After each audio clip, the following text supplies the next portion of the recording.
우리 오래전에 불렀던 찬양 부릅시다. 오 나의 자비로운 주여, 나의 몸과 영혼을 주님 은혜로 다 채워주소서.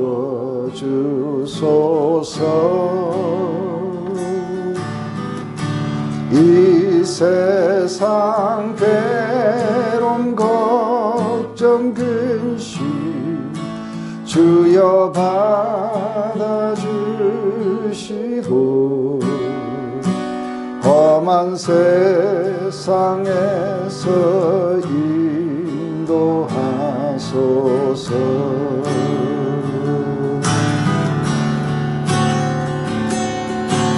예수,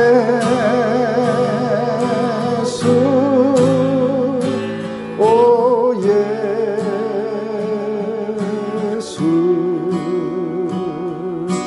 지금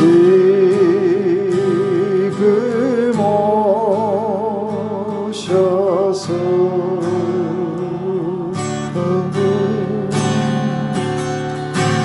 예수,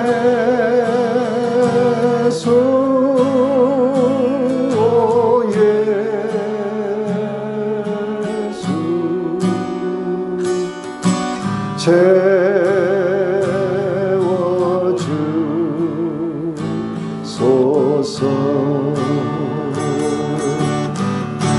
모여라 주께 찬양하자, 나의 귀한 친구여. 주님 앞에 너 두 손 모으고,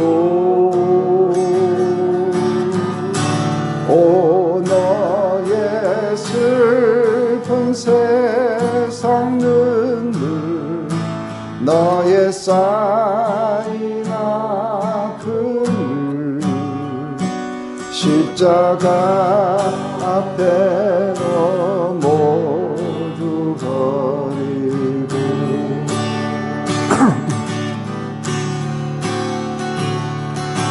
예수,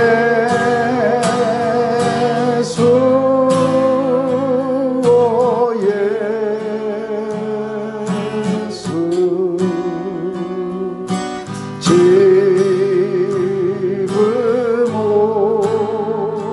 오셔서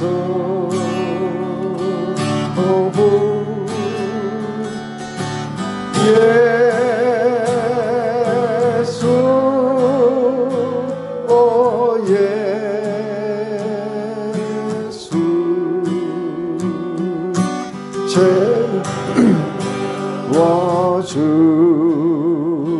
채워주소서.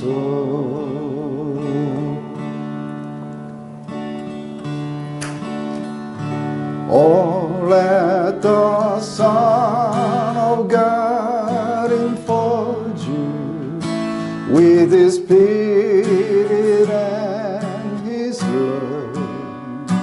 Let Him fill your heart and satisfy your soul.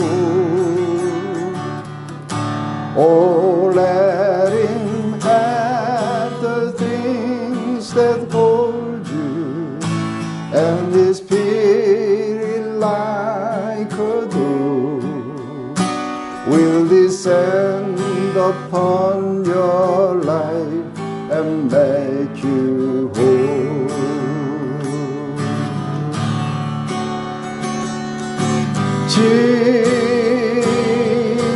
Jesus, oh Jesus,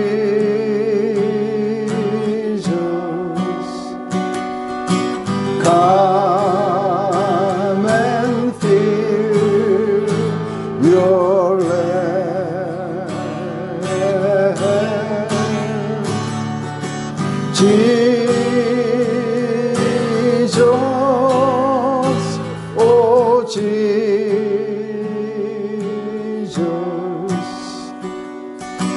come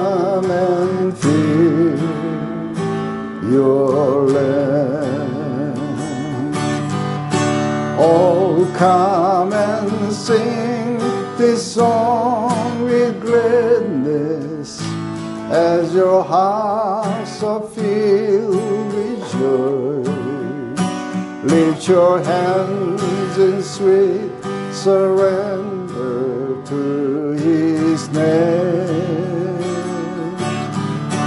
Oh, give Him all your years of goodness, give Him all your years of pain, and you'll enter into life in Jesus' name.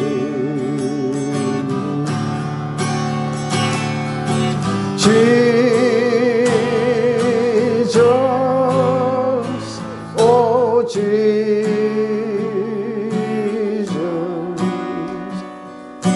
come and fill your land.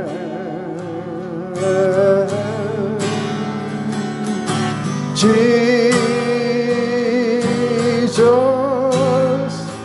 oh Jesus,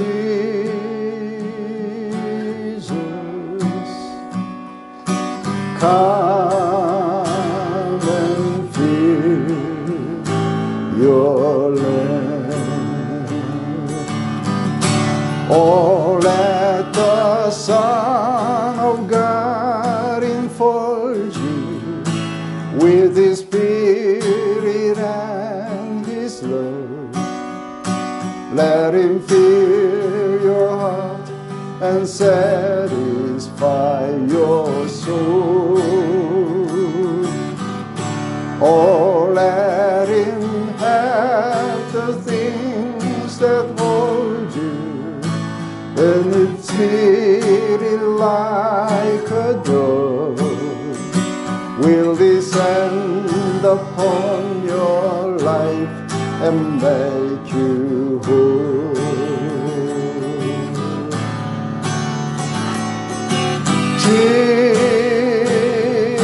Jesus, oh Jesus,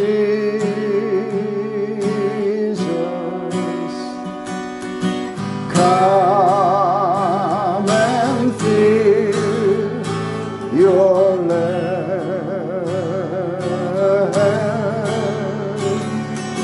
Jesus, oh Jesus,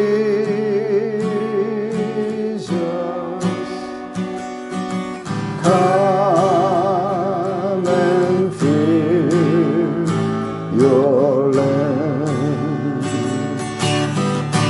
Oh, come and sing this song with gladness, as your hearts are filled with joy.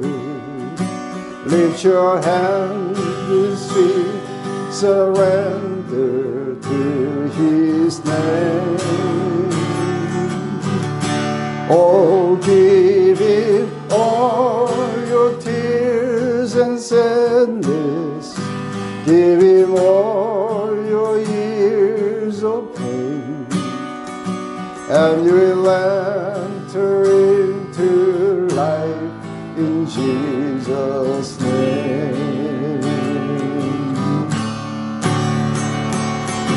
Jesus, oh Jesus,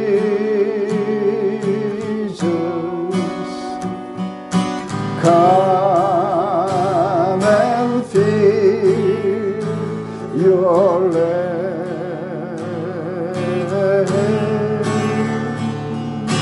Jesus, oh Jesus,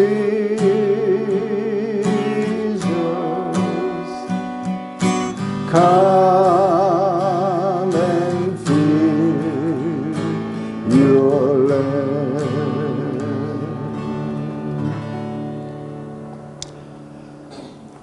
하나님, 우리 삶에 얼마나 하나님의 파워가 필요한지요. 하나님의 임재와 사랑이 필요하며 그것을 갈구하며 이 찬양을 힘차게 불렀던 그 시간들을 생각합니다.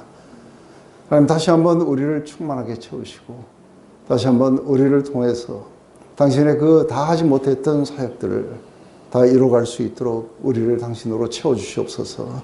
예수님의 이름으로 기도드렸습니다.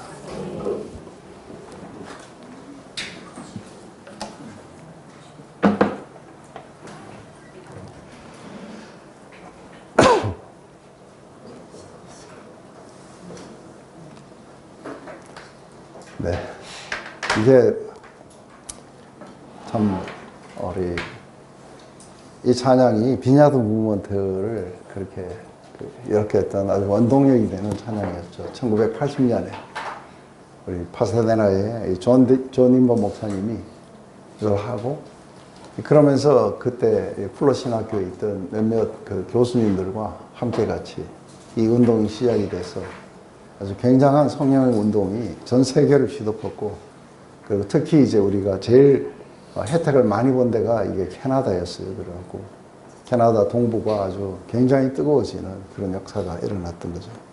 아주 심플해요. 그죠? 우리의 모든 것들을 주님에게 맡기고, 주님의 이름이, 그리고 주님의 파워가 우리를 그렇게 휘감아서 그렇게 나가도록 주님 오셔서 우리를 채워달라는 아주 심플한 얘기예요.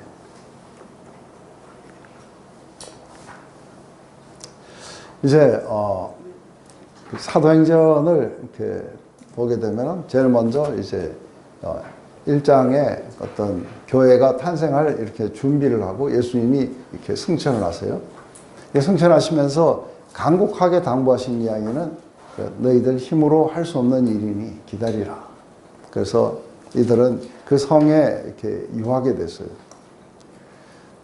이제 2장에 가면은 그 약속하신 성령이 이렇게 오시게 되면서 이제 굉장한 일들이 일어나게 되고, 그러면서 성령을 받고 나서 베드로가 이렇게 굉장히 많은 부분들, 예수님이 그동안 가르쳤던 부분들을 명확하게 이해해서 그런지 일어서서 이게 어떤 연유로 이런 일이 일어나게 됐는지 설명을 하면서 그날에 3,000명이라는 숫자가 교회 안으로 이렇게 들어오게 돼요. 이제 오늘은 그 안전뱅이를 이렇게 일으키는 사건이에요. 근데 이 사건은 늘 예수님이 우리가 복음서에 보면 이런 게 아주 너무 흔해요. 그죠? 흔한데 거기에는 늘 어떤 사람을 고치시는 이야기는 그 고치시는 이야기가 끝이 아니에요. 그 고치시는 이야기를 통해 가지고 이제 전달할 그런 복음의 메시지가 있었던 거죠. 근데 오늘도 이게 똑같은 패턴을 반복한다는 걸 봐요. 그래서 사도행전은 늘 무슨 일이 있고 사건이 있고 그 사건을 통해서 이제 복음의 메시지를 이렇게 전달한다고 봐요. 그래서 굉장히 짧아요. 26절밖에 안 되는데 베드로의 설교가 조금 상당히 좀 이걸 어렵게 만들어 놨어요. 그래서 베드로의 설교가 무슨 말인지를 좀 정확하게 공부를 했으면 좋겠어요. 제일 먼저 이제 배경이 되는 것이겠죠. 그죠?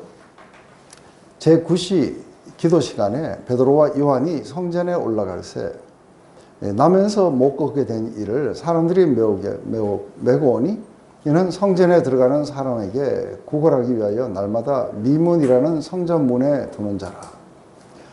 그가 베드로와 요한이 성전에 들어가려 함을 보고 구걸하거늘 베드로가 요한과 더불어 주목하여 이르되 우리를 보라 하니 그가 그들에게 무엇을 얻을까 하여 바라보거늘 베드로가 이르되 은과 금은 내게 없거니와 내게 있는 이것을 내게 주느니 나사렛 예수 그리스도의 이름으로 일어나 걸어라 하고 오른손을 잡아 일으키니 발과 발목이 곧 힘을 얻고 뛰어서서 걸으며 그들과 함께 성전으로 들어가면서 걷기도 하고 뛰기도 하며 하나님을 찬송하니 모든 백성이 그 걷는 것과 하나님을 찬송함을 보고 그가 본래 성전 미문에 앉아 구걸하던 사람인 줄 알고 그에게 일어난 일로 인하여 심히 놀랍게 여기며 놀라니라.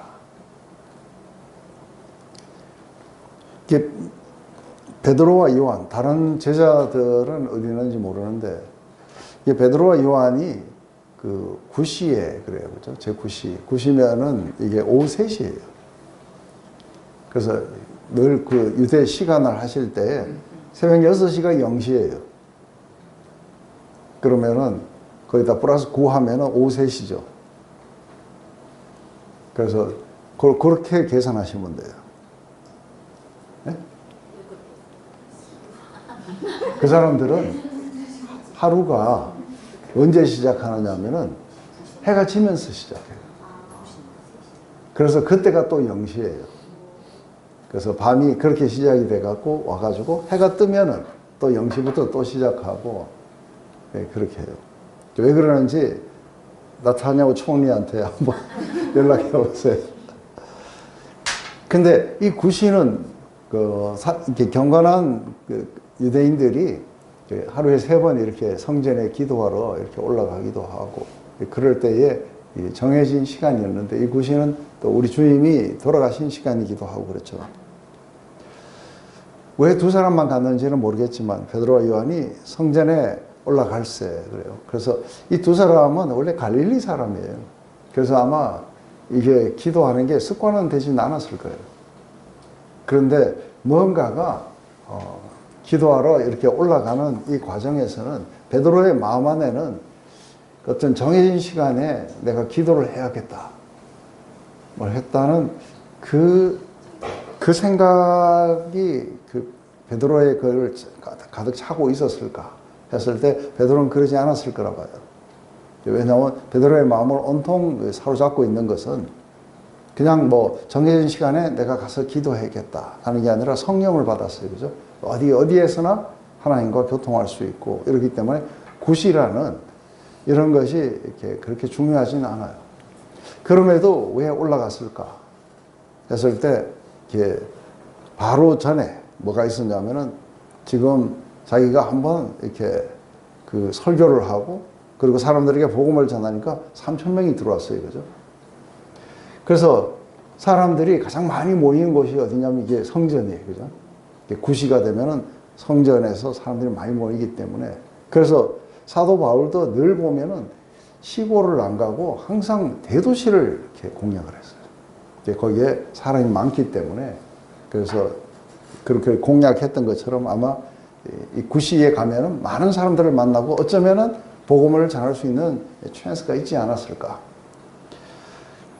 이제 그런 어떤 마음을 가지고 올라갔는데 거기에 사람들이 나면서부터 안전뱅이를 이렇게 캐리해가지고 성전 미문이라는 곳에 이렇게 앉혀놨어요.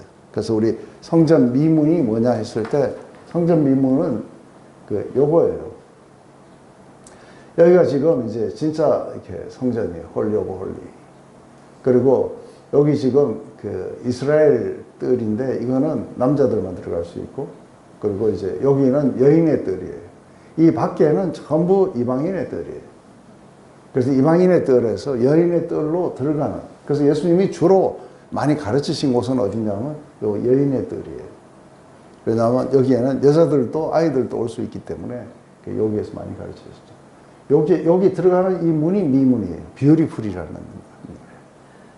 그래서 이쁜 거 좋아하는 사람들은 여기로 들어가면 돼요. 여기 다른 게는 여기 게이트가 많아요. 근데 이쁜 거 좋아하는 사람들만 여기로 들어가는지 이름이 게이트 오브 뷰티풀이에요.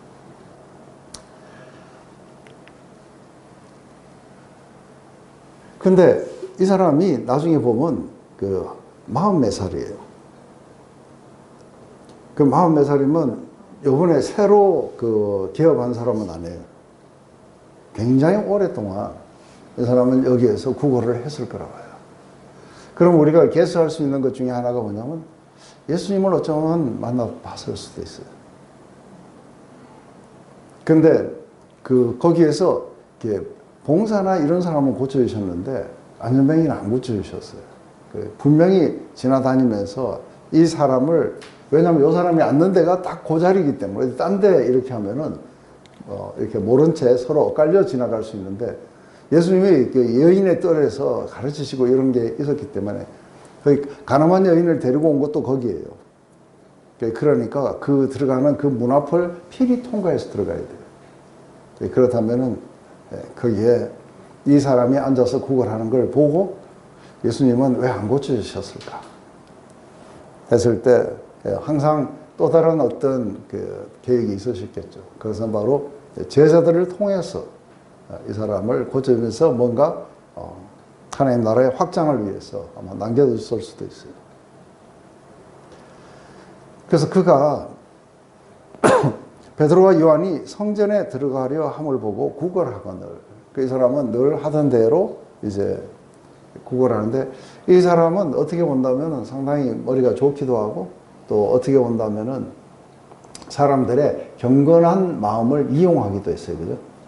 그래서 성전에 들어가서 이걸 할 때 사람들은 뭔가 하나님 앞에 나가니까 좀 더 자비로워져야 되고 좀 더 제너러스 해야 되니까 좀 더 많이 주지 않을까 해서, 거기가 아마 굉장히 그 명당 자리라서 권리감이 셀 거예요. 그걸 하니까 이제 베드로와 요한이 더불어 주목했다 그래요. 갑자기 성전으로 들어가려고 하는데 갑자기 그 안전뱅이가 앉아가지고 그걸 하는 거를 딱 보면서 굉장히 주목을 했다 그래요. 그러니까 주목을 했다는 건 뭔가가 그냥 스쳐 지나가면서 그냥 불쌍하니까 내가 돈을 줘야겠다든지 그렇게 생각을 한 건 아닌 것 같아요. 주목을 했다는 거는 뭔가가 굉장히 중요하게 이렇게 느껴지는 거예요. 그래서 베드로는 그걸 보면서 무슨 생각을 했을까?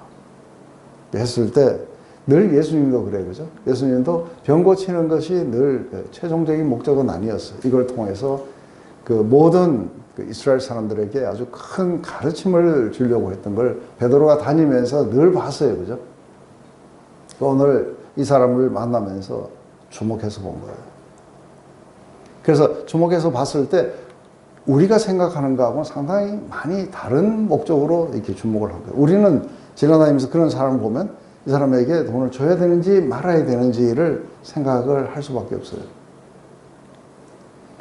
그래서 돈을 이렇게 주는 게 나을까 안 주는 게 나을까 뭐 이러면서 이제 고민을 하고 있을 때 성령으로 충만했던 베드로는 다르게 보는 거예요. 이게 어쩌면은 오늘 복음을 전할 수 있는 굉장한 기회가 되겠구나 하고 쳐다보는 거예요. 그러면서 이제 베드로의 머릿속에서는 아마 성령께서 그렇게 인도하시고 또 역사하실 거라 봐요. 베드로 안에서는 이제 예수의 이름을 전파할 수 있는, 예수의 이름을 영화롭게 하고 높일 수 있는 최고의 찬스가 왔다 이렇게 본 거죠. 그러니까 주목하여 보고는 뭐라 하냐면 거꾸로 우리를 보라 하고 이야기하는 거예요. 우리를 보라 하니까 뭘 봐야 되는지 모르겠어요. 그죠? 지나가는 거 보면서 체리티 그러면서 좀 달라고 이렇게 했는데 우리를 보라. 그러자 이제 무슨 우리를 보라 하니까 돈을 주려나 하고 이제 그렇게 했다고 하는 거죠. 그가 그들에게 무엇을 얻을까 하여 바라보고 늘 하는 거예요. 그래서 지금 이 안전뱅이는 설마 이 사람이 나를 뭐 고쳐줄 거라든지 이런 거는 이렇게 상상도 못했어요. 그냥 돈을 달라고 그렇게 했을 뿐이죠. 근데 우리 그 여리고에 있는 바디메오 같은 경우에는 내가 무엇을 해주기를 원하느냐 그러니까 주여 내가 돈을 원하는 게 아니라 보기를 원합니다 하고 이 사람은 상당히 영적인 요청을 했는데 이 사람은 사실 영적인 요청이 없어요. 그냥 오늘 돈만 달라.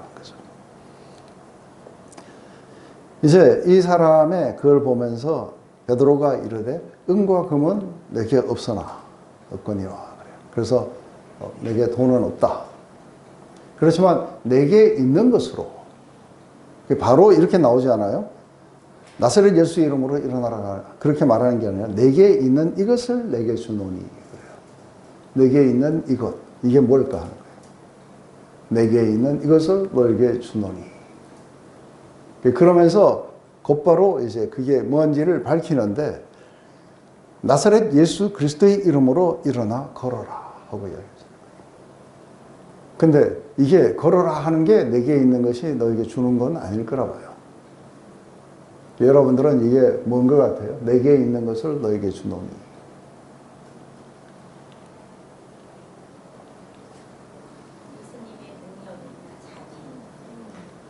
예수님의 능력과 자비. 그런데 나중에 가면 이게 뭔지를 말해요.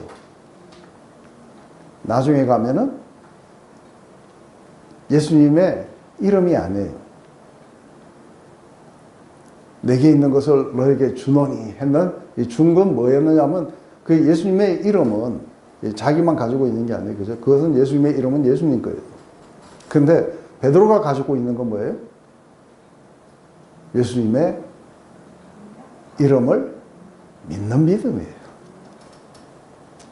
그래서 나중에 가면 내가 예수 그리스도의 이름을 믿는 믿음이 이 사람을 살렸다고 이야기해요. 그래서 내게 있는 것으로 너에게 주노니 하는 것은 바로 예수 그리스도의 이름을 믿는 믿음이에요. 그래서 이 믿음을 통해 가지고 너는 일어나서 걸어가라 하고 이렇게 명령을 한 거예요.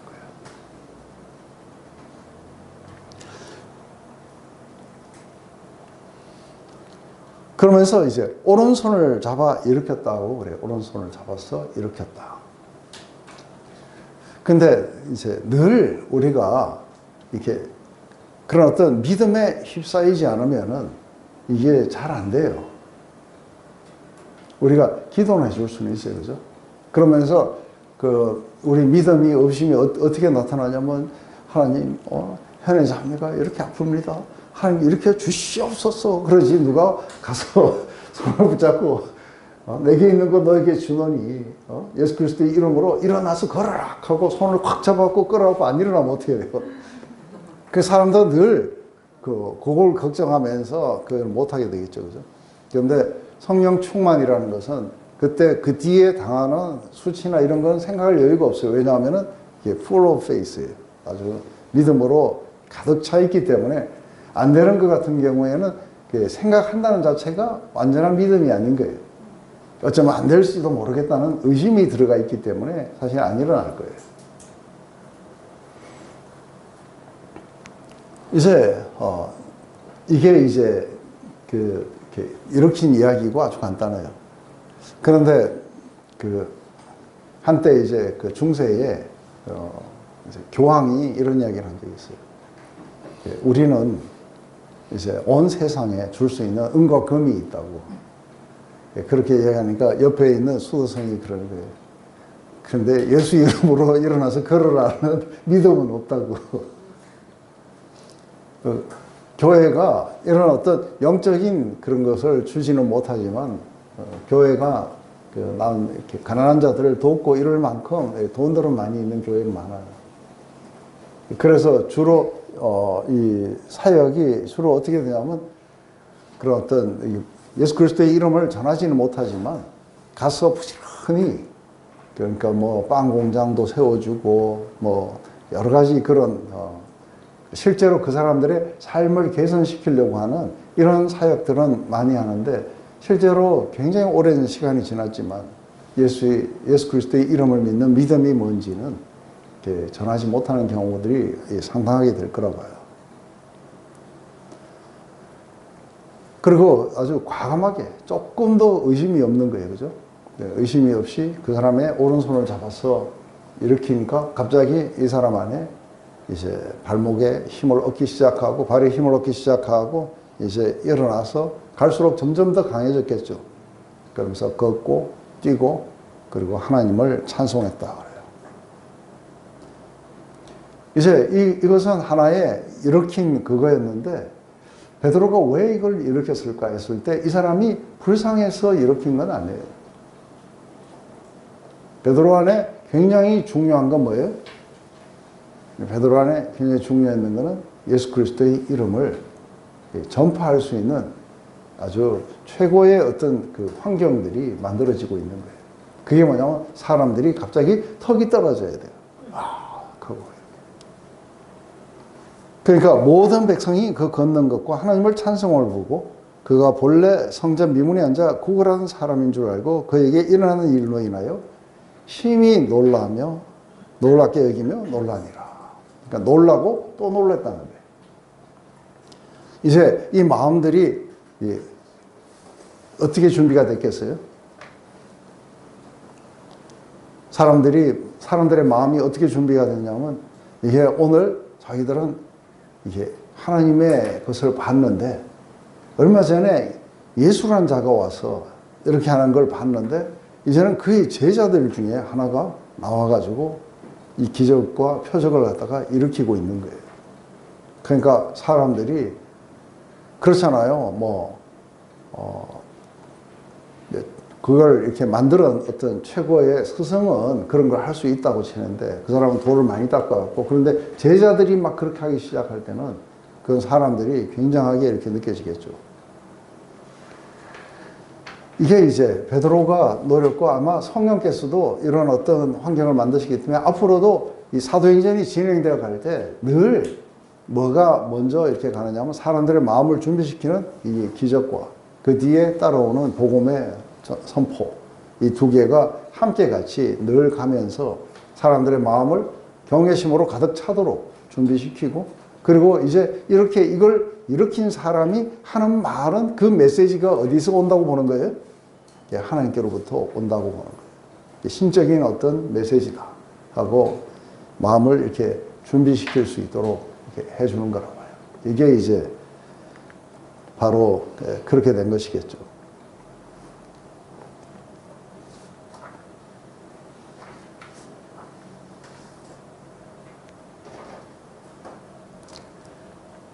그래서 우리는 다시 한번 이렇게 보면서 오늘날 우리 교회의 임무가 물론 가난한 자들을 돕고 그리고 병든 자들을 그렇게 돌봐주고 이런 것들은 또 못 배운 사람들을 또 배우게 해주기도 하고 이런 것들은 상당히 중요해요. 그런데 문제는 우리가 그냥 그렇게만 하면은 그냥 뭐 이렇게 좋은 분들이 와서 우리를 그렇게 해준다 하고 이제 그렇게 생각할 수 있겠죠. 그렇지만 교회의 궁극적인 그 임무는 그게 아니라 하나님 나라의 확장들이고 영혼들의 구원에 거기에 있어요. 그죠? 그래서 하나님 그리스도 안에서 하나님이 일으키신 모든 인류의 구속의 역사를 우리가 이렇게 전함으로써 풀어가는 거예요. 그래서 우리는 어떻게 해서 예수님이 다 하지 못한 그 사역을 우리를 통해서 완성하실까 했을 때 우리가 할 수 있는 건 다른 건 없어요. 우리는 전하는 거예요. 그래서 이 복음을 전하는 걸 통해 가지고 예수님의 다 하지 못한 사역을 온 땅끝까지 이렇게 실어 나르는 그 역할을 하게 될 거라고 봐요.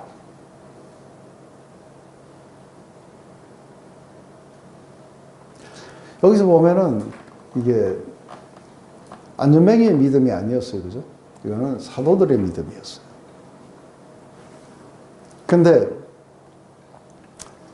아까 이렇게 이야기를 했을 때 이거를 이렇게 의심 없이 이렇게 할 수 있는 우리 안에 그 굉장히 중요한 파트는 뭐냐면 베드로가 이야기했을 때 그 금과 은은 내게 없지만 예수 그리스도의 이름으로 일어나라 하고 이렇게 이야기를 하지 않았어요.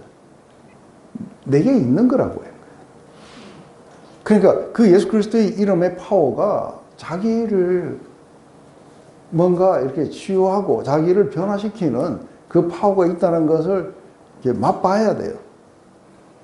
그래야 내게 있는 것으로 너에게 준다고 이야기하는 거예요. 그래서 자기가 먼저 그 예수 그리스도의 이름의 파워가 자기를 갖다가 그걸 믿는 믿음이 자기를 온통 이렇게 바꿨던 바로 이 경험으로부터 이 확신이 나오게 되고 바로 이것을 네가 믿기만 한다면 너도 변화할 것이다는 이게 이제 이 사람들의 이렇게 확신을 갖다가 이렇게 전달해 줄 수 있다고 봐요. 근데 그게 없으면은 우리 옛날에 시몬이라는 이제 사도행전 뒤에 가면 나오겠지만 이 사람 마술사였는데 그런 거예요. 그죠? 바울이 믿는 예수의 이름으로 목사님이 믿는 예수의 이름으로 이렇게 하면은 이게 자기가 믿지 않는 거예요. 그러니까 바울도 알고 예수도 아는데 넌 누구냐 하고 이렇게 하면서 여기서 사용했던 이름이 이제 나사렛 예수 그리스도라고 그래요. 그래서 이제 이 나사렛이라는 거는 상당히 어떤 태어난 지역의 이름인데 굳이 나사렛을 이야기를 안 해도 그냥 예수 그리스도라는 것 자체가 메시아를 우리가 헬라어식으로 했을 때 이게 그리스도예요. 그러니까 그 메시아 예수의 이름으로 이렇게 이야기를 해도 누군지를 다 알 텐데, 근데 굳이 나사렛이라고 이야기하는 건 어쩌면은 그 나사렛에서 뭐가 선한 게 나올 수 있느냐 했는데, 그 선하게 나올 수 없는 그 나사렛에서 바로 메시아가 오셔서 너희들을 그렇게 했다고 이야기하는 거죠.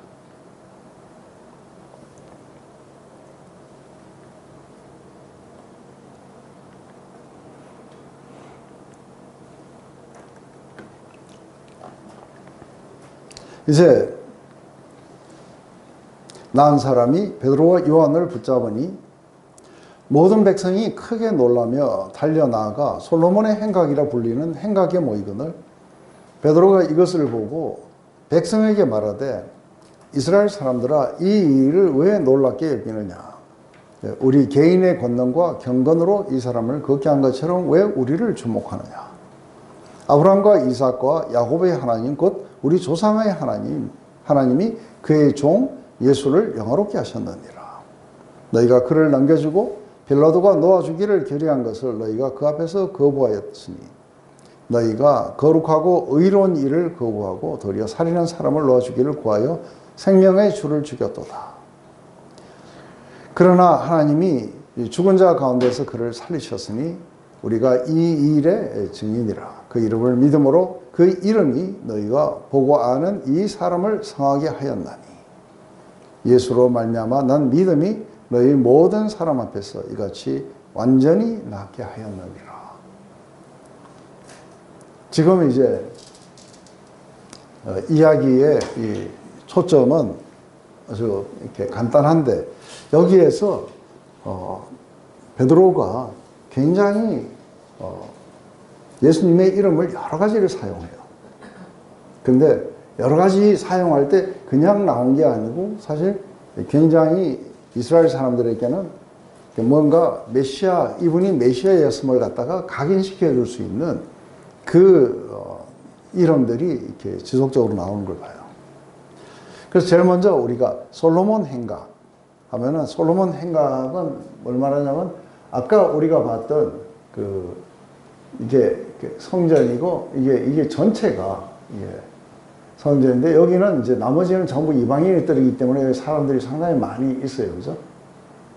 근데 여기서 보면은 이게 성전 이렇게 전체 이게 벽처럼 이렇게 되어 있는데 여기 보면 이렇게 속에 들어갈 수 있도록 사람들이 들락날락 할 수 있도록 하는 이게 좀 있어서 그늘을 또 좀 생기고 안으로 좀 들어가겠죠. 그죠?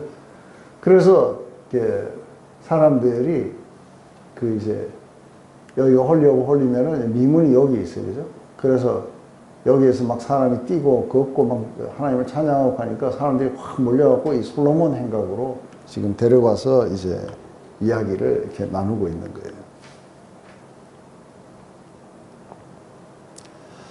근데 이 두 번째 설교에서는 첫 번째 설교보다 더 파워풀했고 5,000명이 들어와요.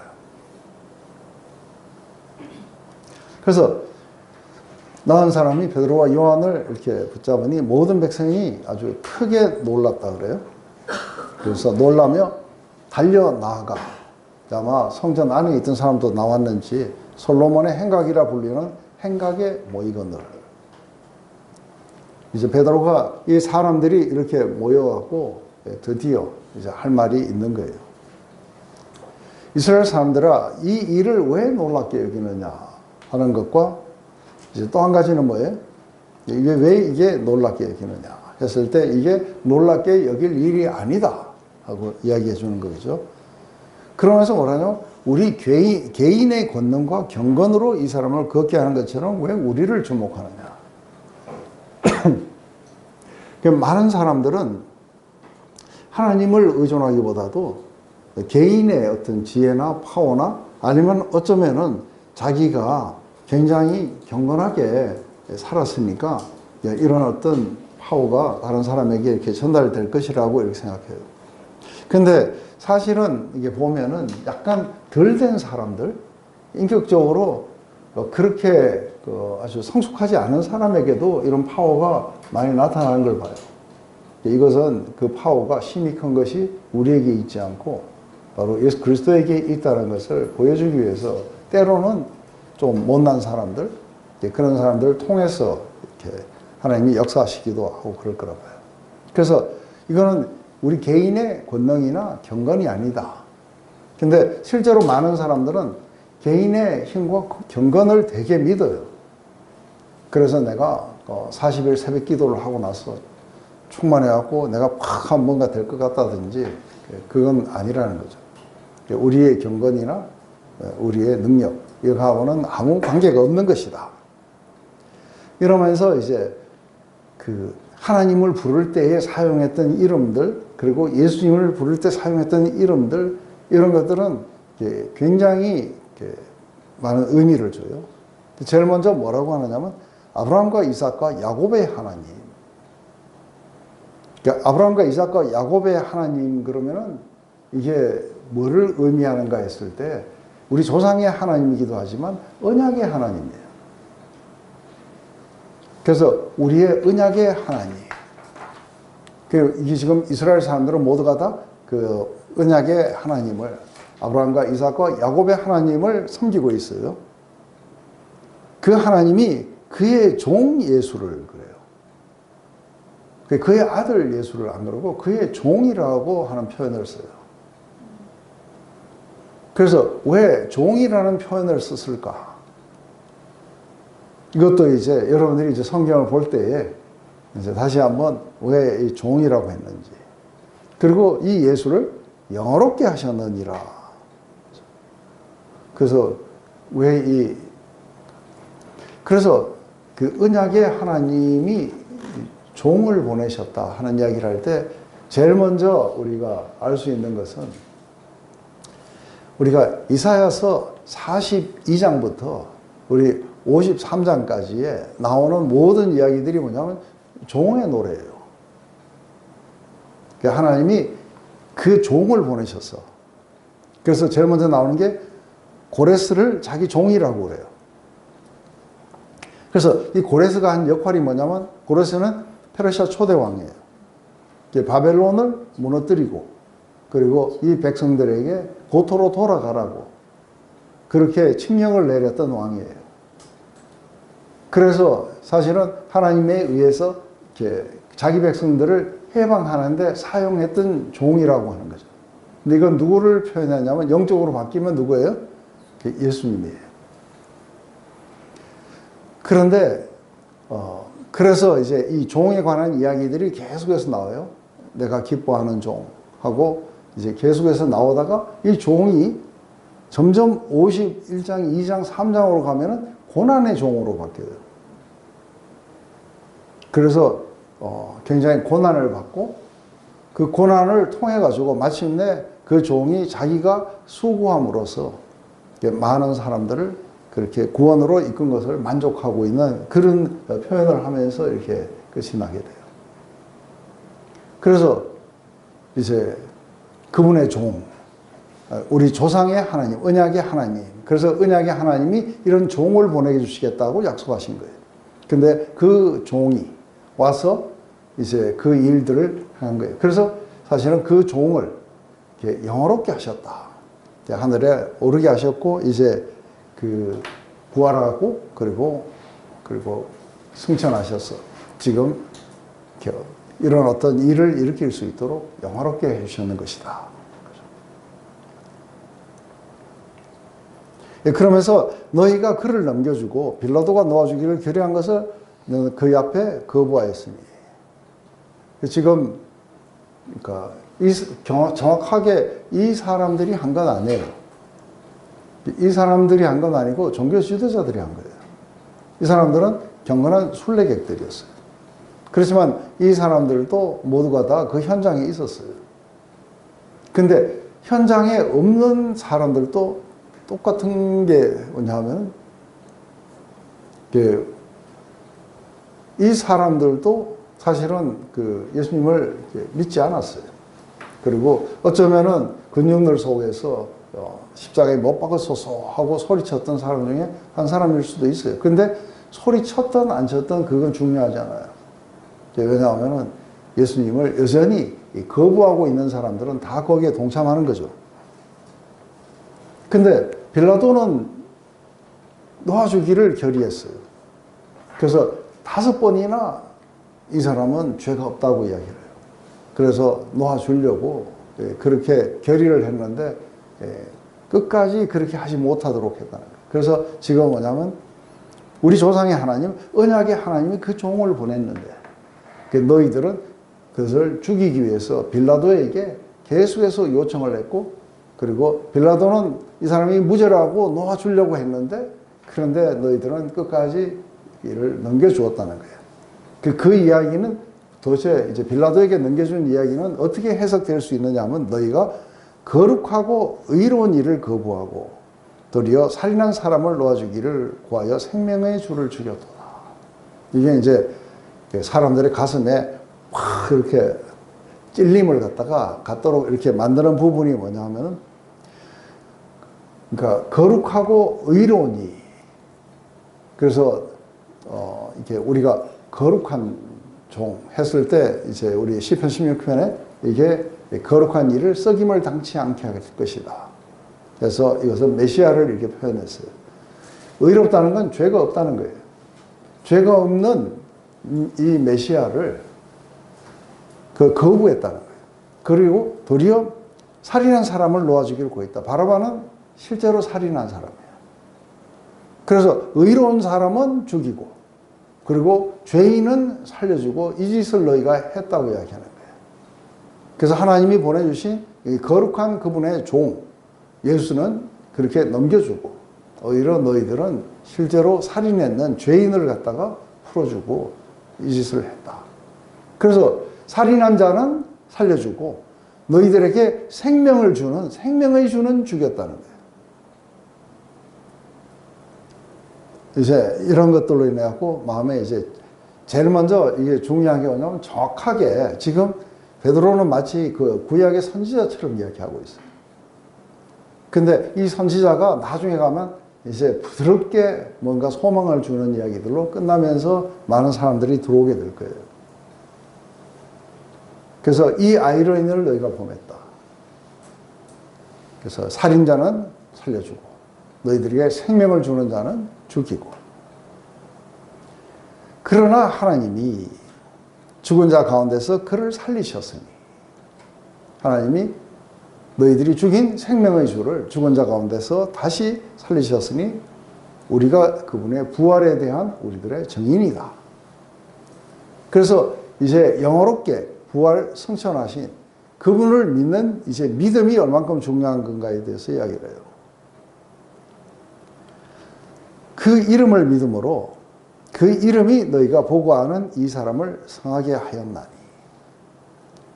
예수로 말미암아 난 믿음이 너희 모든 사람 앞에서 이같이 완전하게 나게 하였느니라. 중요한 것은 이제 바로 그 이름, 예수라는 이름이 뭐예요? 예수.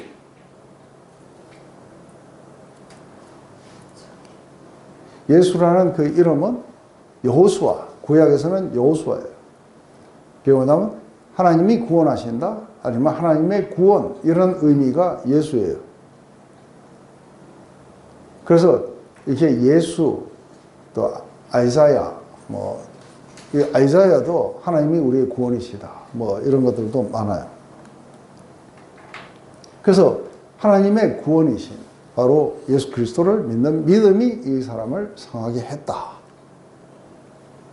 그래서 그 믿음의 중요성을 강조하면서 이제 받아들이도록 이렇게 권고하겠죠. 우리 좀 쉬었다 갔다 합시다.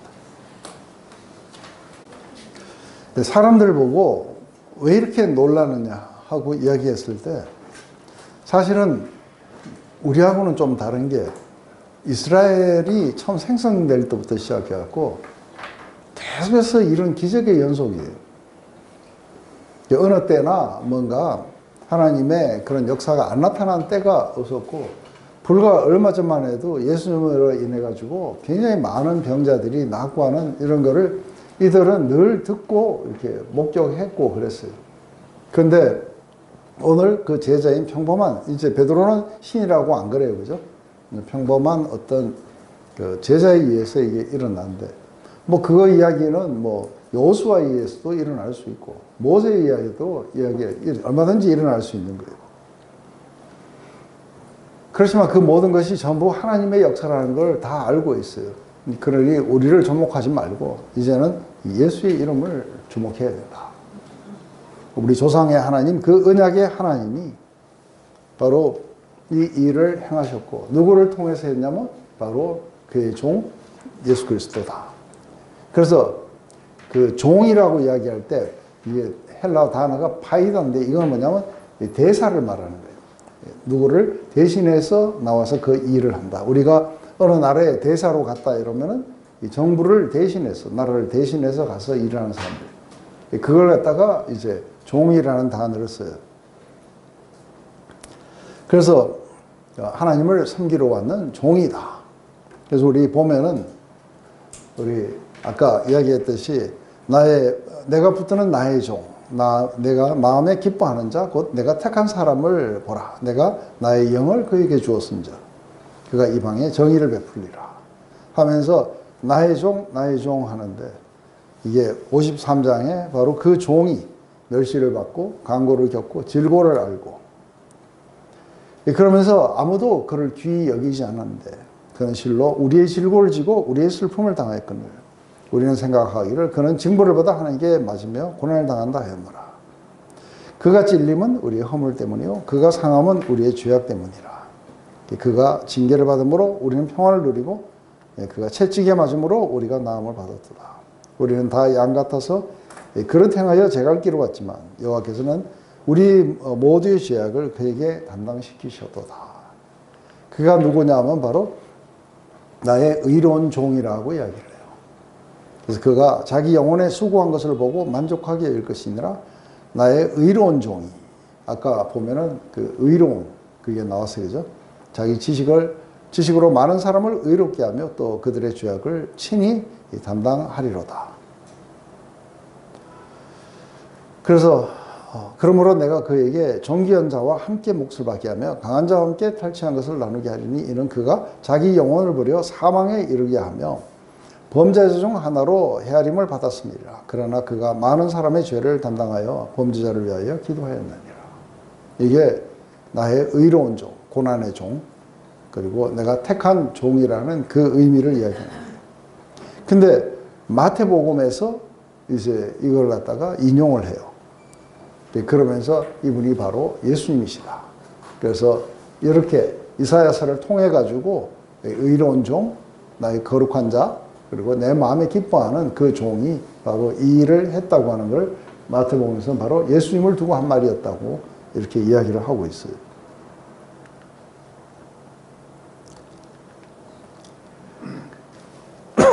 예수의 이름도 그냥 나온 건 아니에요.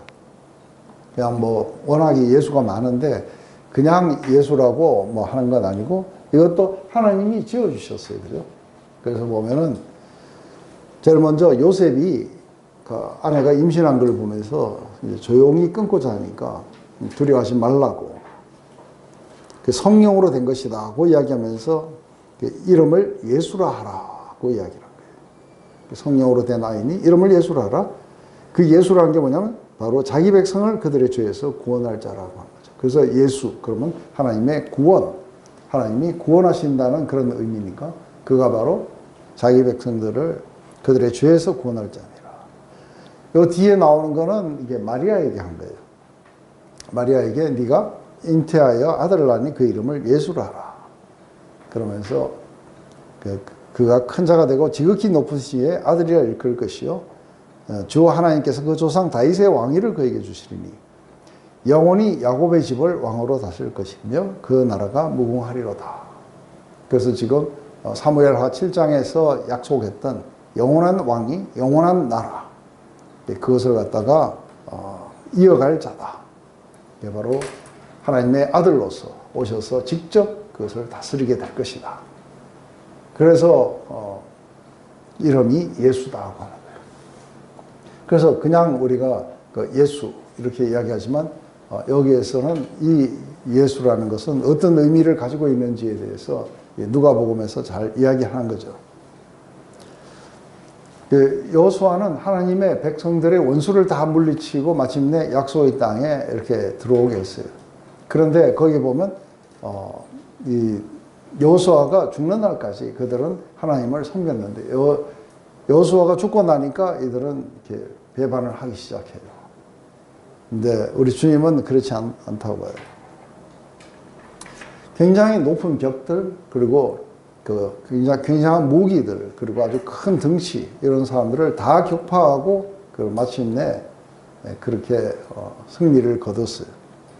우리 주님도 마찬가지로 죄의 파워를 이기고 그렇게 모든 것들을 승리로 가져가신 거죠. 그래서 구원자라는 거 뭐냐면, 우리가 요즘에 딜리버리 그러잖아요. 그죠? 딜리버. 그러니까 어디에서 어디로 딜리버를 했다. 그런데 이게 아주 웃기는 게, 너희들이 예수님을, 그 딜리버러를 이렇게 본디오 빌라도에게 딜리버했고, 그리고는 바라바를 갖다가 풀어줬다.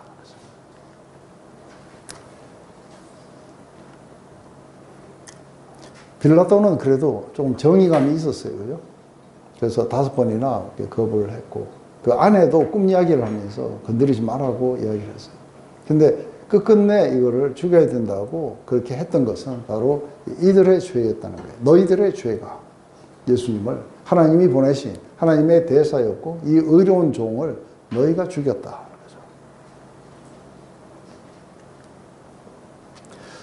이게 그 귀신이 예수님을 만나서 뭐라 했냐면, 우리 그 누가복음 4장에 당신은 하나님의 거룩한 자니이다 하고 이야기했어요. 귀신이 아는 내용을 이게 이스라엘은 몰랐던 거죠. 그래서 거룩한 자를, 하나님의 거룩한 의로운 종을 그렇게 죽였다. 근데 한 가지 재미난 것은, 우리가 베드로가 이렇게 이들의 죄를 고발할 때 다른 죄를 고발할 수도 있지 않아요?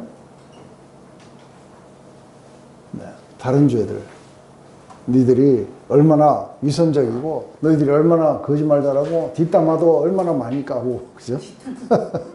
그러면서 많은 부분에 너희들이 뭐 했는지 알고 있다 하고, 너희들은 아주 포악하고 정의가 사라지고 막 이런 이야기를 하는데, 그 이야기가 아니에요. 지금 초점이 어디에 있어요? 이 죄에 대한 초점이 어디가 있는 거예요? 초점이 너희들이 얼마나 불의하게 살았느냐 이거하고는 상관이 없어요. 초점이 어디 있는 거예요? 그렇죠. 그리스도의 이름을 믿지 않는 거예요. 그래서 성령께서 오시면은 세상에 대해서, 죄에 대해서 이렇게 고발하실 거라고 이야기해요. 그 죄에 대해서 고발하는 이유가 뭐예요? 그들이 나를 믿지 않았기 때문에 그런 거예요. 그래서 온 인류가 결국은 마침내 이게 뭐가 가장 커다란 죄가 되냐면 바로 하나님을 거부하는 거예요. 하나님이 보내신 구원자마저도 거부하는 게, 이게 최종적인 심판으로 가는 죄라는 거예요. 그렇기 때문에 이게 강조가 돼야 돼요. 그런데 막 회개하라고 이야기할 때 뭐 자꾸만 자질구레한 그런 것들을 이야기를 하면은 안 되겠죠. 그죠? 다른 어떤 이 세상에, 천상천하에 예수 이외에 다른 구원을 줄 이름을 주지 않았는데, 그 이름을 너희가 거부하고, 그리고 너희들은 거역을 했다는 거죠. 그리고 그렇게 거룩한 목적을 가지고 오는 분을 범죄자처럼 취급해갖고 죽였다는 거예요. 그러면서 너희들은 실상은 범죄자를 풀어주라고, 살인자를 풀어주라고 그런 짓을 했다는 거예요. 이게 바로 너희들의 죄라고 하는, 아주 검사가 이게 기소하듯이 이들의 잘못이 뭔지를 확 한 거죠. 하지만 너희들에게 이 생명의 주라고 하는 것은, 이게 믿음의 주요 할 때 그 믿음을 만들어내는 분이세요. 그래서 생명의 주라 하면 생명을 만들었어요. 그분 안에 생명이 있었으니. 그래서 사람들에게 생명을 주시는 분인데, 근데 너희가 죽였다는 거예요. 하지만 하나님의 계획은 거기에서 멈출 수가 없다. 그래서 하나님은 죽은 자 가운데서 이 예수를 살리셨고, 우리 모두가 다 그것을 봤다. 그래서 부활은 바로 이것을 의미했다고 이야기하는 거예요. 그래서 예수님을 믿지 않는 건 뭘 말하는 거예요? 예수님을 믿지 않는 것은, 그것은 예수님을 부인하고, 그리고 싫어하고, 그리고 거절하고 죽이는 것에 동참하는 것과 다를 바가 하나도 없는 거예요. 그래서 예수님 외에도 구원자가 있다고 보고 스스로가 구원자라고 그렇게 이야기할 수 있겠죠.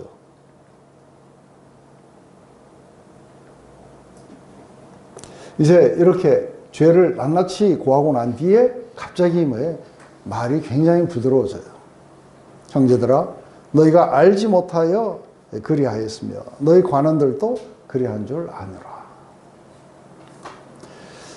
그러나 하나님이 모든 선지자의 입을 통하여 자기 그리스도께서 고난을 받으실 일을 미리 알게 하신 것을 우리가 이와 같이 이루셨느니라. 그러므로 너희가 회개하고 돌이켜 너희 죄 없이 함을 받으라. 이같이 하면 새롭게 되는 날이 주 앞으로부터 이를 것이요 또 주께서 너희를 위하여 예정하신 그리스도 곧 예수를 보내시리니 하나님이 영원 전부터 거룩한 선지자의 입을 통하여 말씀하신 바 만물을 회복하실 때까지 하늘이 마땅히 그를 받아두리라. 모세가 말하되 주 하나님이 너희를 위하여 너희 형제 가운데 나 같은 선지자 하나를 세울 것이니 너희가 무엇이든지 그의 모든 말을 들을 것이라. 누구든지 그 선지자의 말을 듣지 아니하면 자는 백성 중에서 멸망받으리라 하였고 또한 사무엘 때부터 이어 말한 모든 선지자도 이 때를 가리켜 말하였느니라.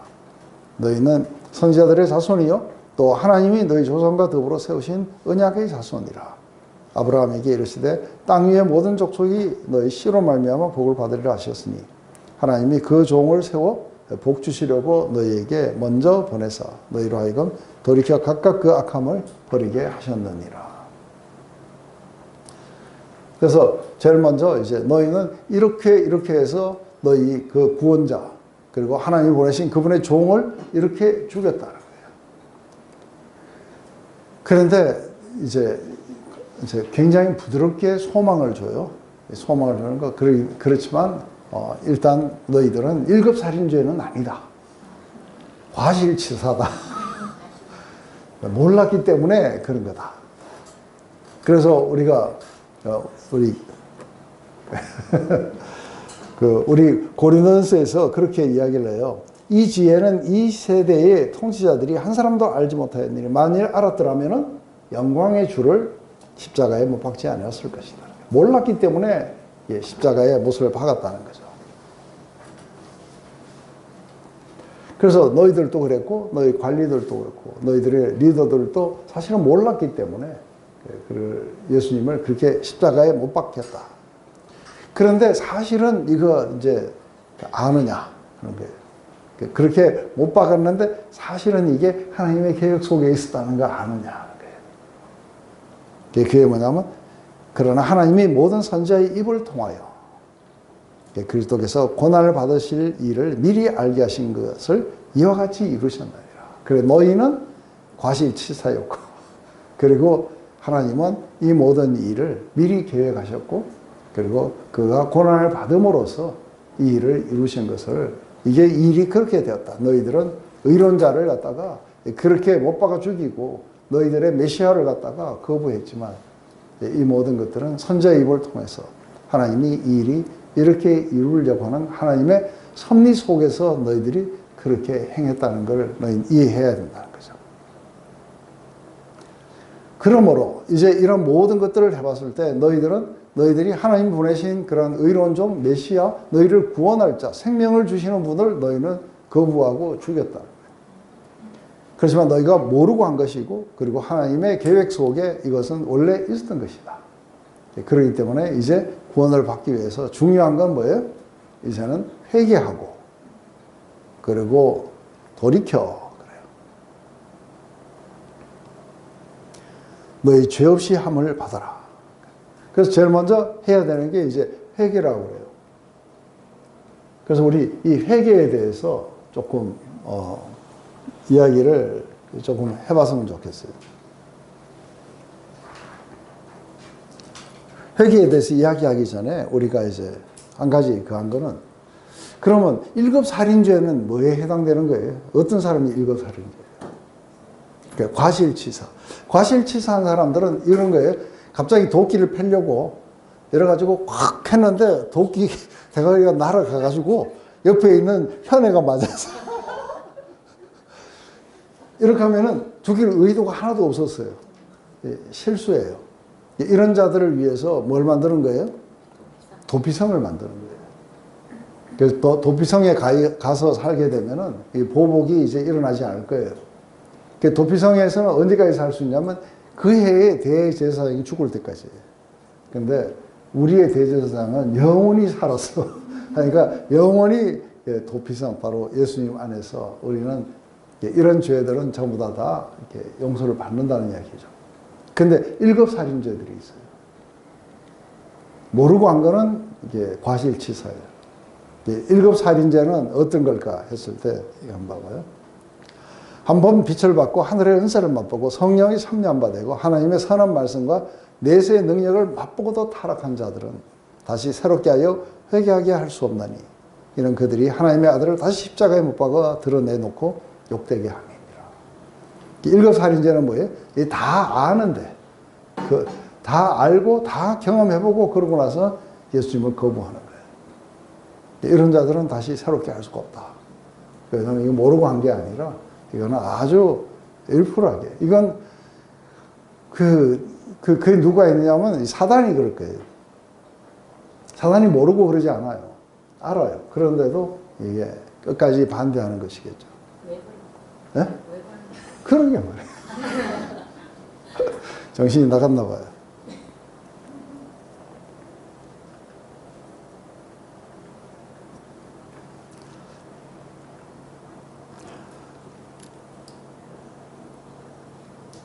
그래서 이 회개라고 하는 메타노에오, 회개.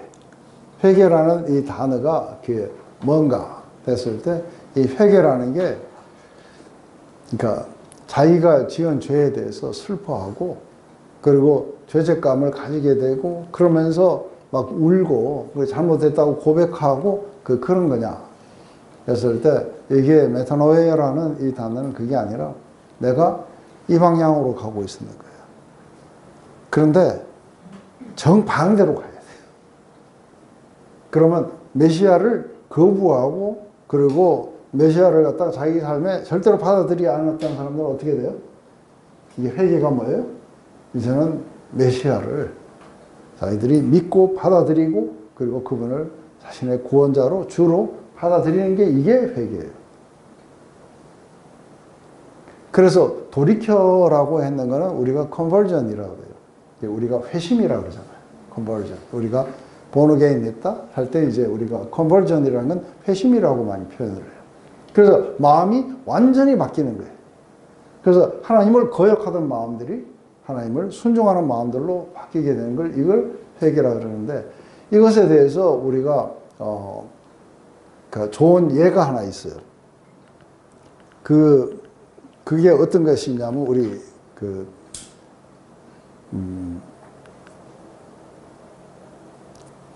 어디가 있는지 모르겠다.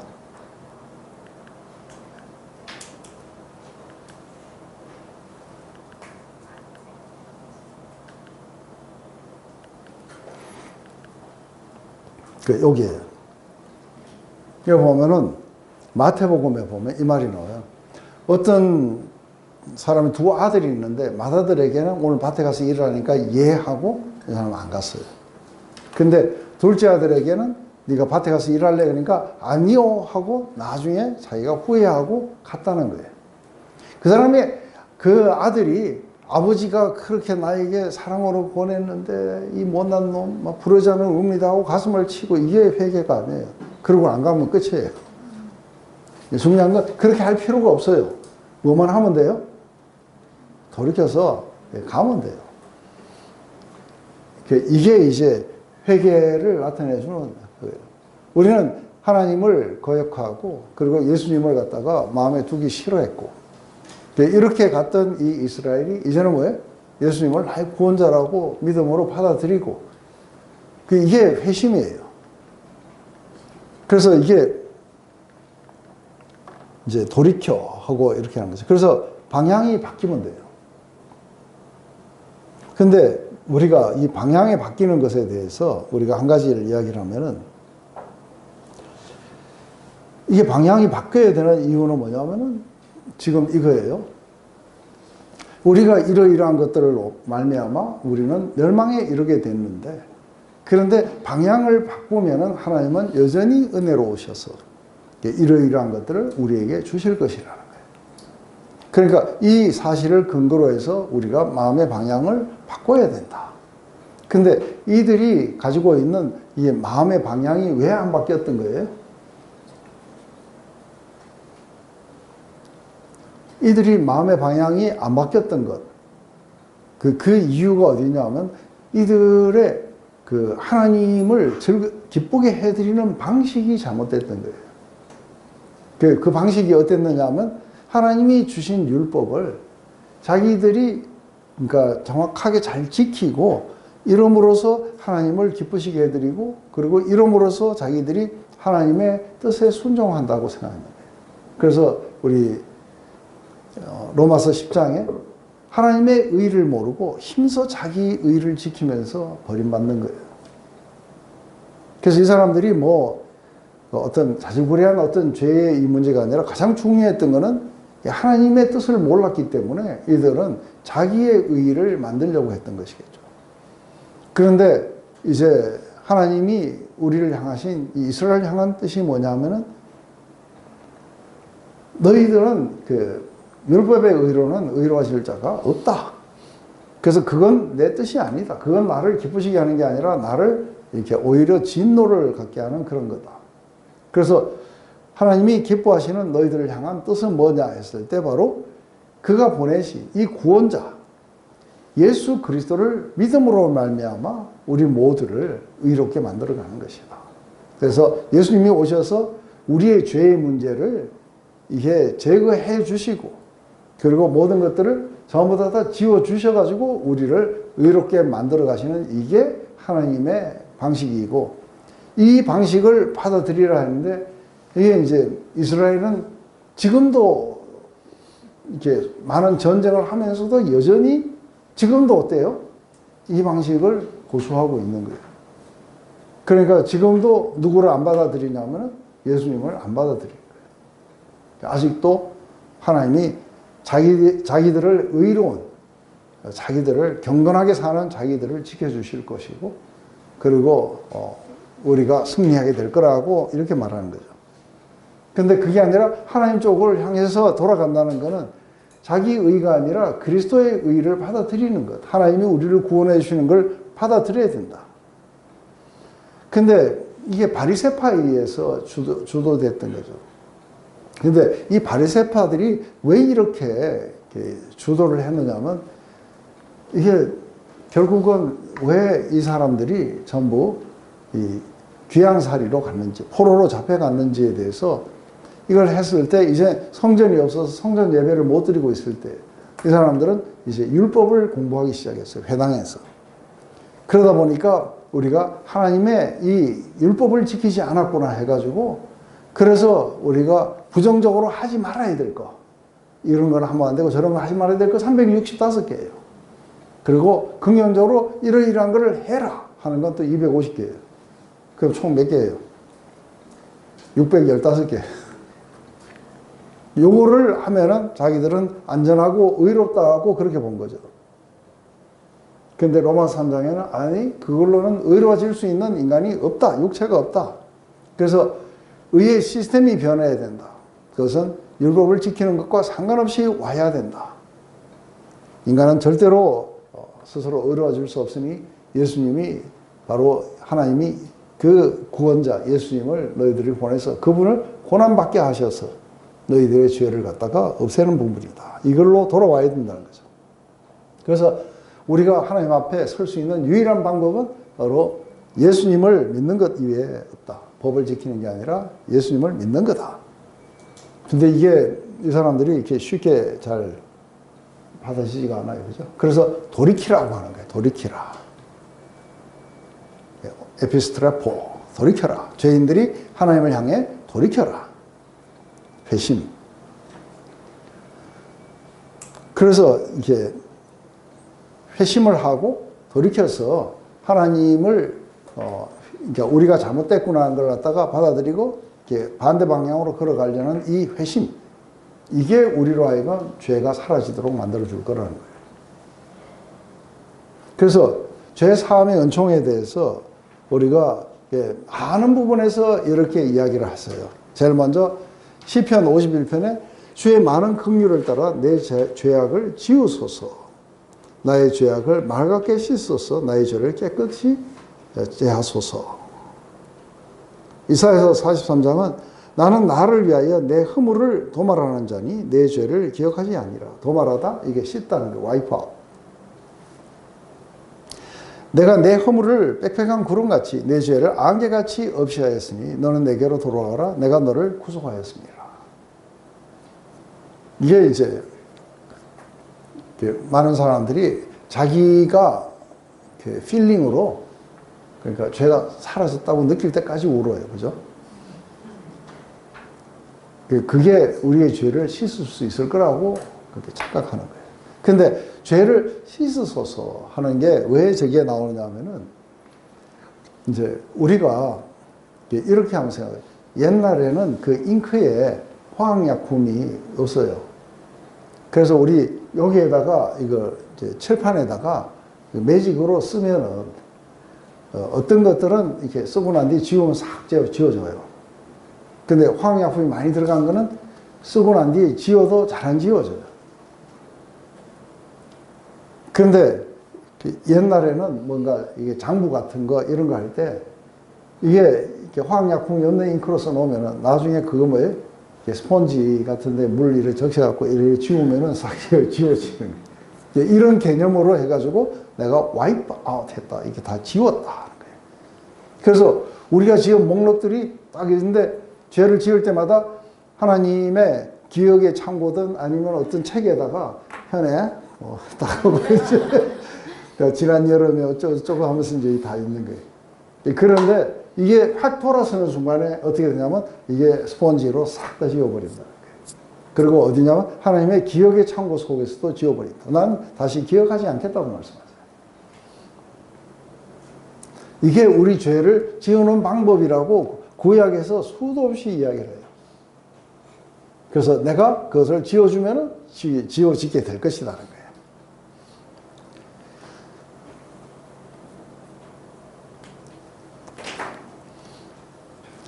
그래서 우리가 모든 죄를 갖다가 사해줬다, 이런 걸 용서해 주셨다는 것을 이게 지웠다는 표현으로 해요. 그래서 우리가 골로새서 여기 보면 이렇게 나와요. 범죄와 육체의 모할례로 죽었던 너희를 하나님이 그와 함께 살리시고 우리의 모든 죄를 사시고, 그리고 우리를 거스려 불리하게 하는 법조문으로 쓴 정서를 지우시고 제하해 버려서 십자가로 못을 박았다. 이거 하는 거 뭐냐면, 이게 우리의 죄 목록이 나오려고 그러면 뭐가 있어야 돼요? 법이 있어야 돼요. 그래서 이 법을 가지고 무슨 법에 딱 의거해서 내가 요걸, 그러니까 속도 위반, 뭐 오늘, 그러니까 차선 위반, 뭐 이러면서 이제 해가지고 이게 법이 있어야 이게 범법이 형성이 돼요. 그죠? 그래서 법 아래에 있다는 건 우리가 죄 아래에 있다는 거하고 똑같다는 이유가 뭔지 아세요? 바로 이거예요. 이렇게 갖고 이거를 갖다가 다 해놨는 이 정서가 있는 거예요. 이 정서는 이 율법이 있어야, 법이 있어야 나올 수 있는 정서들이에요. 이걸 갖다가 전부 다 소멸을 하고 다 태워버리신 거예요. 그것을 어떻게 태우시냐면 십자가로 못 박아갖고 태우신 거예요. 그게 이제 없는 거예요. 근데 우리는 이걸 믿는 거예요. 예수 그리스도의 이름의 파워. 우리가 뭔가를 하는 게 아닌 거예요. 오늘 그거 보면 우리가 붙잡고 있던 것들을 그분 앞에 들여서 그분이 하도록 해라. 그러면은 그분이 성령을 우리에게 보내주셔서 그분의 이름 가운데 산다는 게 어떤 건지를 알려주실 것이다. 이게 믿음이에요. 그런데 많은 사람들은 이렇게 해서 사라진다는 것, 하나님이 우리를 그분과 함께 살리셔갖고 우리의 모든 죄를 사시고 그리고 우리의 정서로 써놓은 거 이런 것들을 다 십자가로 다 불태우셨다는 거예요. 없다는 거예요. 이제 기억도 안 하신다. 이게 하나님이 우리를 지워주실 때 이게 지워진 거예요. 그래서 우리는 죄의 삭시였던 죽음을 죽을 필요가 없어요. 왜요? 이것 때문에 우리가 고난을 받거나 이것 때문에 우리가 매를 맞거나 그럴 필요가 없어요. 왜요? 예수님이 다 대신 맞아주시고 예수님이 전부 우리가 죽어야 되는 죽음을 다 죽어주신 거예요. 우리의 모든 빚도 예수님이 다 청산을 해주신 거예요. 그래서 예수님이 십자가에서 피 흘리실 때 그때에 하나님이 커다란 스폰지에 물을 잔뜩 묻혀가지고 주신 거예요. 우리 죄 싹 다 지워버리신 거예요. 이것을 믿는 믿음이 우리로 하여금 뭔가가 새로운 삶으로 우리를 데려가겠다는 거예요. 그래서 이거는 우리가 과거에 지은 죄만 그렇고 앞으로는 안 그러냐면 그렇지 않아요. 앞으로 태어날 수도 없는 세대들. 우리는 그때 없었어요. 우리는 그때 존재하지도 않았는데, 그런데 존재하지도 않는 사람들의 죄까지 다 지으시는 거예요. 근데 누구에게 이게 효과가 돌아가느냐면 그것을 믿는 자들에게 돌아가는 거예요. 왜 이렇게 지어주시냐면 바로 하나님께로 돌아오도록 하기 위해서. 그리고 하나님과 깊은 그 교제 가운데 함께 거하면서 하나님의 그런 영광을 우리가 리플렉트 하기 위해서요. 그렇지 않으면 이게 안 되게 돼 있는 거예요. 이렇게 되면은 제일 먼저 새롭게 되는 날이 주 앞에 이를 것이요 그래요. 이렇게 우리가 돌이켜서 죄 사함을 받게 되면은 새롭게 되는 날이 우리 앞에 이르게 된다는 거예요. 그런데 이 새롭게 되는 날이 이게 뭐예요? 오랫동안 이스라엘은 고통 가운데 있으면서 메시아의 도래를 기다렸어요.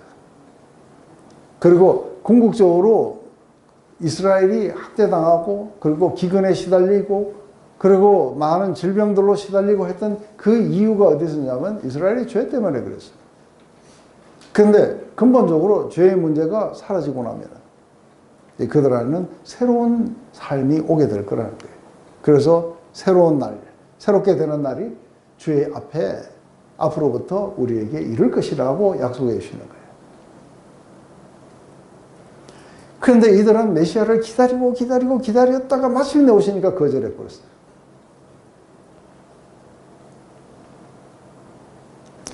그래서 새롭게 되는 날들에 대한 이 비전들을 구약에는 많이 제시해요.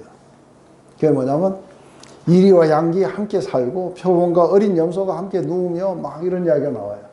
그러면서 내 거룩한 산 모든 곳에는 해됨도 없고 상함도 없을 것이니 이는 물이 바다를 덮은 것 같이 여호와를 아는 지식이 세상에 충만할 것이니라. 이게 여호와를 아는 지식이 뭐예요?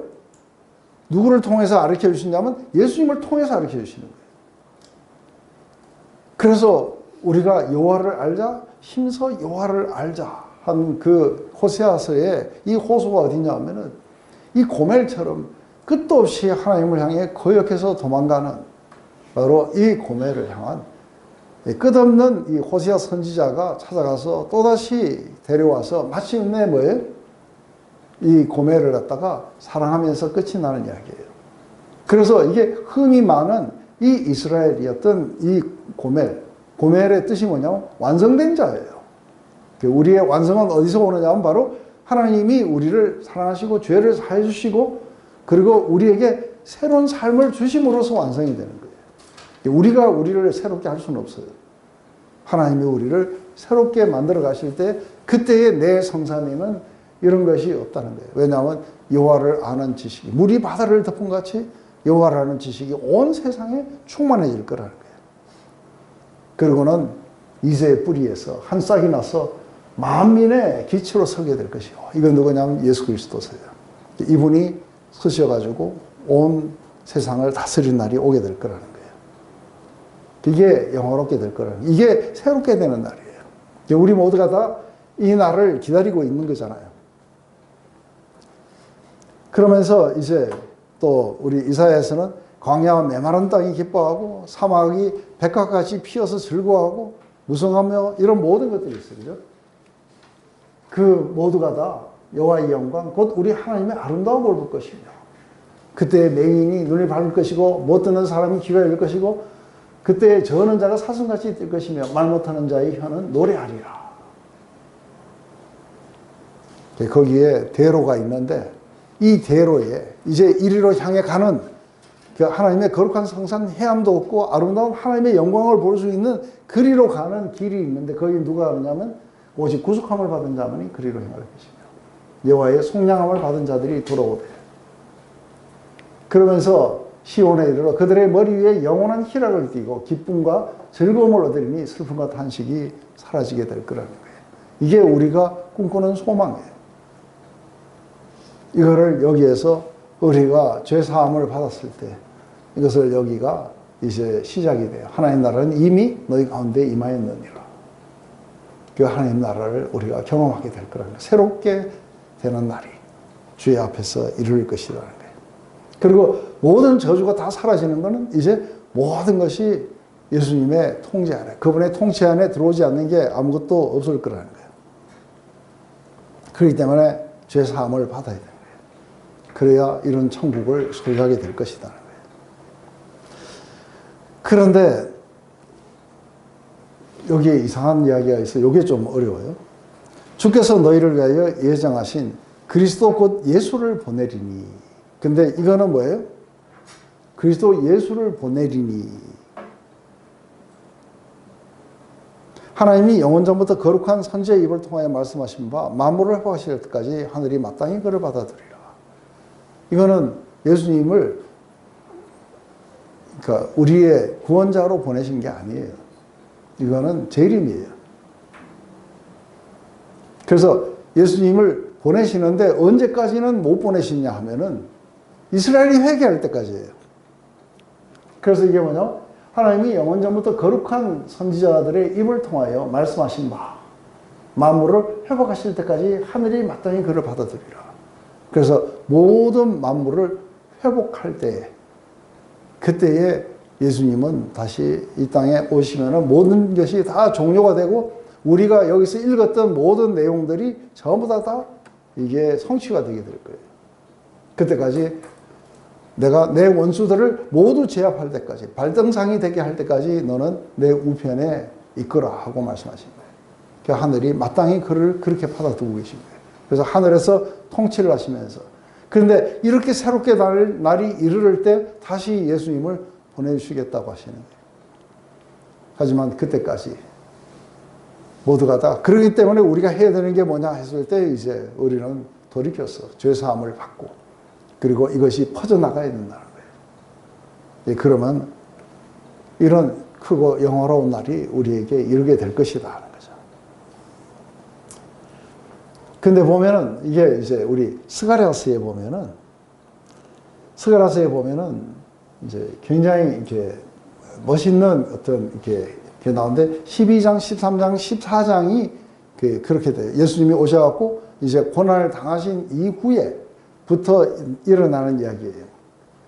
그게 뭐냐면 내가 다윗의 집과 예루살렘 주민에게 은총과 강구하는 심령을 부어주리니 그들이 그 찌른 바 그를 바라보고 그를 위하여 애통하기를 독자를 위하여 애통하며 그를 위하여 통곡하기를 장자를 위하여 통곡하리로다. 그래서 참 제일 먼저 얘기하면 여기서 보면은 이게 하나님과 예수님이 이게 함께 같이 나와요. 그러니까 they will look on me 그래요. 그죠? 그 나라고 그래요. 근데 이 나가 누구냐면 그들이 찌른 자예요. 그리고는 그들이 그를 위해서 하는 건 또 이게 예수님이에요. 그죠? 그래서 예수님과 이게 하나님, 아버지 하나님이 막 번갈아 나와요. 그런데 그때에 내가 이게 은혜의 성령을 내가 보내주겠다. 은혜의 성령을 보내주면은 그들이 예수님을 찔렀어요. 그죠? 찌른 그들을 바라보며 이제부터 회개의 역사가 일어나게 될 걸 이야기해요. 모두가 다 슬퍼하며 애통해하는 그 일들이 그래서 애통해하는 자는 복이 있나니 천국이 너희 것이라는 거예요. 그러면서 우리 13장에 보면 그날의 죄와 더러움을 씻는 셈이 다윗의 족속과 예루살렘 주민을 위해서 열리게 될 것이라는 거예요. 이게 이렇게 회개하고 돌이키는 걸 통해서 이런 것들이 일어나고 그러면서 이제 그 최후의 심판과 함께 이런 게 일어나요. 여호와의 날이라 그날에 내 재물이 약탈되고 내 가운데서 나누어지리라. 내가 이방 나라들을 모아 예루살렘과 싸우게 하리니 성읍이 함락되며 가옥이 약탈되며 분뇨가 욕을 당하며 성읍의 백성이 절반이나 사로잡혀 가려니와 남은 백성은 성읍에서 끊어지지 않으리라. 이게 이제 마지막 이게 무기또 전쟁이에요. 아마겟돈이라고 하는. 거기에서 마지막 아주 더러운 영들이 사람을 모아갖고 마지막 이게 대적이 일어나는데, 그때에 이제 사실은 믿지 않은 자들은 다, 예수님의 말씀을 듣지 않은 자들은 모두가 다 멸망을 당하고, 이제 남는 자라는 건 구속함을 받은 자들은 모두가 다 구원을 받게 될 거라는 거예요. 그때에 이제 갑자기 우리 요한계시록에 보면 갑자기 예수님이 말을 타고 이 땅에 오셔갖고 입의 기운으로 이 모든 걸 다 죽여버리시는 걸 봐요. 그러면서 그의 발이 예루살렘 동쪽 감람산에 서실 것이요. 이 감람산에서 승천하신 거예요. 근데 그대로 다시 오실 것이라고 했는데 그 감람산에 예수님이 임하시겠다는 거예요. 그러면서 그날에 생수가 예루살렘에서 솟아 절반은 동해로 절반은 서해로 흐를 것이라. 여름에도 겨울에도 그러하리라. 여호와께서 천하의 왕이 되시리니 그날에는 여호와께서 홀로 한 분이실 것이요 그의 이름이 홀로 하나이실 것이니라. 그래서 마침내 뭐에 하나님이 오셔서 우리 모두를 통치하실 거예요. 근데 그 통치하는 분을 누구라고 이야기했냐면 바로 그분이 바로 예수님이라고 이야기하는 거예요. 이렇게 해서 이제 우리는 그 하늘이 거하는 바 새 예루살렘에서 그렇게 되게 될 거라고 하는 거죠. 그렇기 때문에 이제 메시지를 받아들이고, 그리고 너희들은 예수님을 향해서 새로운 쪽으로 돌아서야 된다. 그러면서 마지막 이야기예요.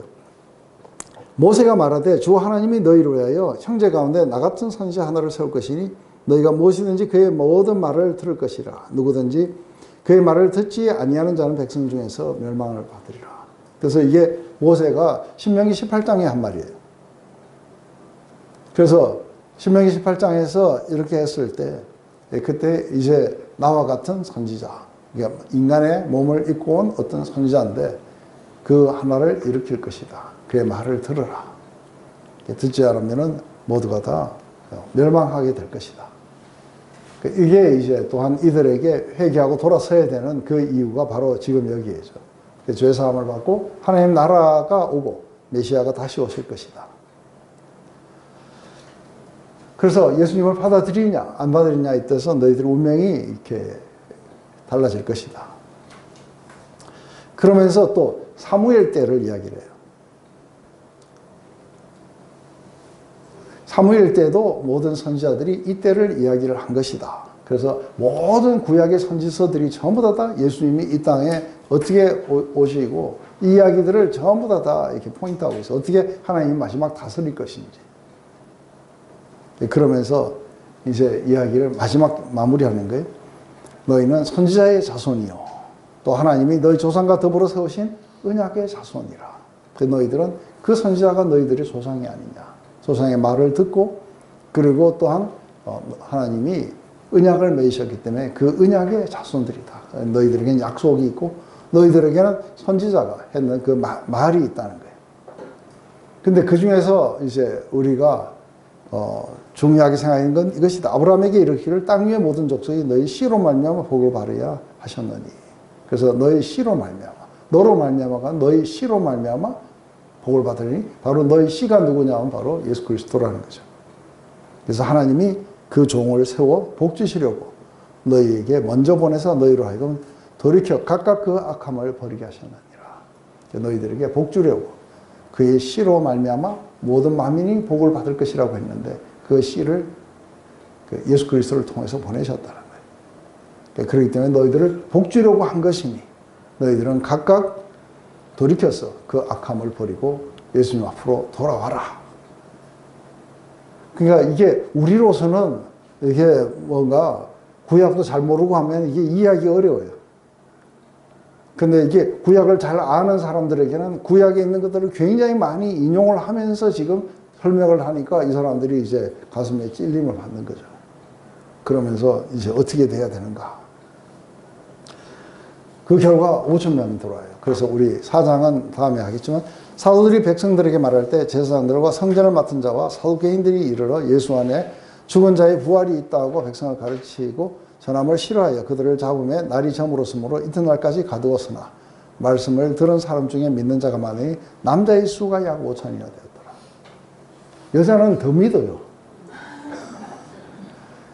그래서 남자만 5천 명이라고 했는데 여자까지 합치면 도대체 얼마나, 그래서 이틀 만에 3,112명에서 지금 이게 10,000명을 넘어가는 교회로 이렇게 바뀌게 되는 걸 봐요.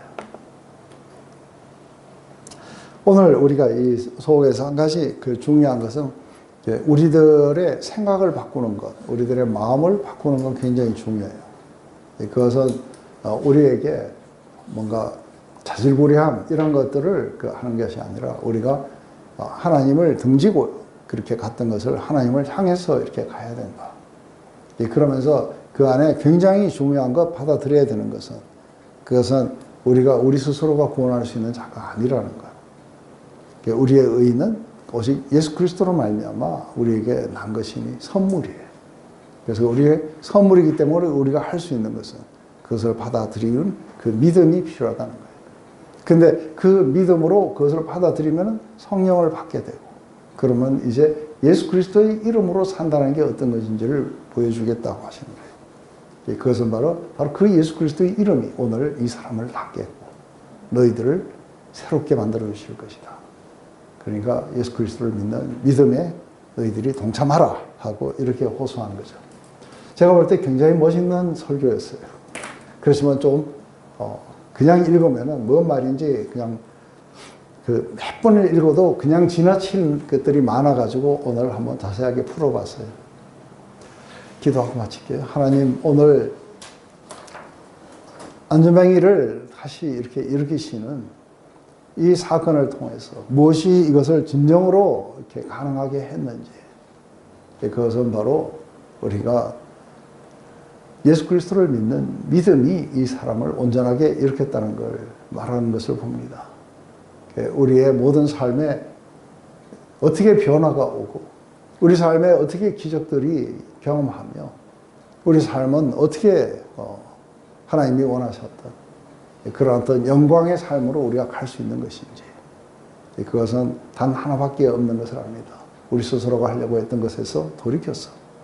바로 하나님이 우리에게 구원자로 보내신 예수 그리스도를 우리가 믿음으로 받아들이고 그 믿는 믿음이 우리의 삶에 커다란 변화를 일으키기에 우리도 다른 사람들을 향해 나아가 내가 다른 건 줄 수 없지만 내 안에 있는 이것을 너에게 주노니, 그것은 바로 예수 그리스도의 이름으로 일어나서 걸어라고 이렇게 전파함으로 말미암아 바로 그 그리스도가 전파되는 그곳에는 많은 변화와 치유와 새롭게 되는 그 역사가 일어나게 될 줄 믿습니다. 하나님, 우리 모두에게 주의 성령을 부어주셔서 우리를 채워주시고 우리로 하여금 예수님이 다 하지 못하셨던 이 사역을, 이 복음을 온 세상에 전달하는 자들로 서게 하시옵소서. 예수님의 이름으로 기도드렸습니다.